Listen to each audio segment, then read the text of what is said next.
रुपया नहीं कर रहा है। उसको किसी ने नहीं सिखाया, उसको आपने खुद समझाया था। अब जैसा बोया है वैसा काट रहे हैं, जैसा बीजा है वैसा काट रहे हैं। नबी अलैहिस्सलाम ने क्या फरमाया? फरमाया मेरे बेटे अबू ज़र 6 नसीहतें फरमाई, लेकिन दरमियान में क्या फरमाया? फरमाया हर हालत में सच बोलना। बेटा सच से कभी इनकार मत करना। हम किस लिए झूठ बोल रहे हैं कि 100-200 रुपया फालतू कमा सकते हैं। हम इसलिए झूठ बोल रहे हैं कि सामने वाले के सामने हमारी झूठी इज्जत बरकरार रहे। हम इसलिए झूठ बोलते हैं कि सामने वाली को हमारी बदआमदी की खबर ना हो जाए। हम सिर्फ इसलिए झूठ बोल रहे हैं कि ये वक्त गुजर जाए। वो वक्त तो गुजर जाएगा, लेकिन झूठ जब सामने जाहिर होगा तो फिर वही वक्त आपको बुरा लगेगा कि काश हमने उस वक्त सच बोल दिया। सच बोलना हर बंदे के बस की बात नहीं है,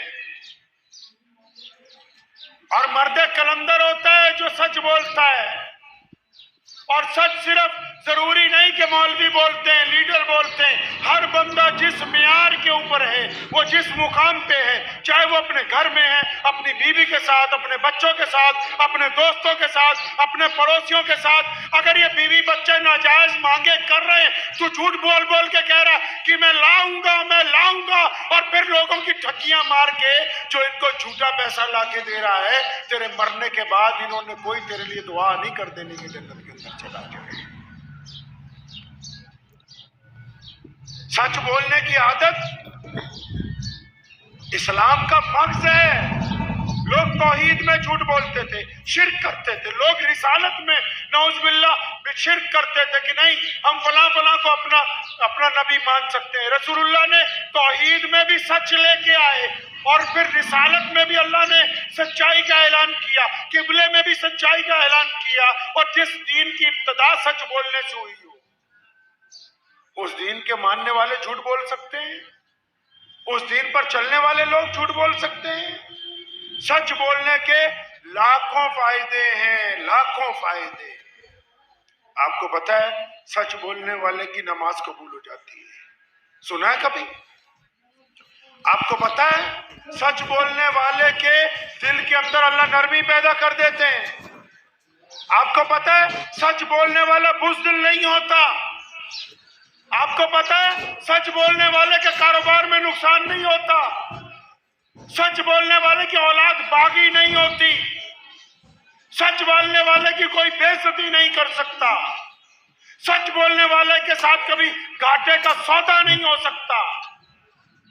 सच बोलने वाले को कभी ठोकर नहीं लग सकती, क्योंकि जब बंदा सच बोलता है ना, जब बंदा बिस्मिल्लाह पढ़ता है, बार बार अपने रब का नाम लेता है और सच बोलने की बात करता है, अल्लाह फरिश्तों को कह देते हैं कि मेरा बंदा मेरे खौफ की वजह से सच बोलता है, इसके दाएं बाएं हो जाओ। अब जो सच बोलने वाले लोग हैं अल्लाह ने उनको इज्जत अता की है, चाहे वो अपने घर में अपनी औलाद के साथ इज्जत से बैठे हों, चाहे वो अपने कारोबार की गद्दी पे इज्जत से बैठे हों, चाहे वो हदीस की मसनद के ऊपर इज्जत के साथ बैठे हों, चाहे वो कारोबार के अंदर इज्जत के साथ बैठे हों। जो सच बोलेंगे इज्जत उनके लिए। और जो सच में मिलावट करते हैं जी, मिलावट करने वालों को क्या कहते हो आप? सच में मिलावट करने वाले को क्या कहते हैं? सच में मिलावट करने वाले को इस्लाम मुनाफिक कहता है। आम जुबान में हम उसको दोगला कहते हैं, आम जुबान में हम उसको बेईमान कहते हैं। अगर कोई बंदा सच में मिलावट करता है, अगर औलाद बज़िद है कि फला काम पर पैसे लगाओ, हमें अपने घर में ये अय्याशी की चीजें चाहिए, अगर आप सच बोलेंगे कि बेटा मेरी इतनी हैसियत नहीं है, मेरी इतनी औकात नहीं है, तो याद रखो उन 2 रोटियों में जो लज्जत आएगी वो हराम के लुकमे के अंदर वो लज्जत आ नहीं सकती।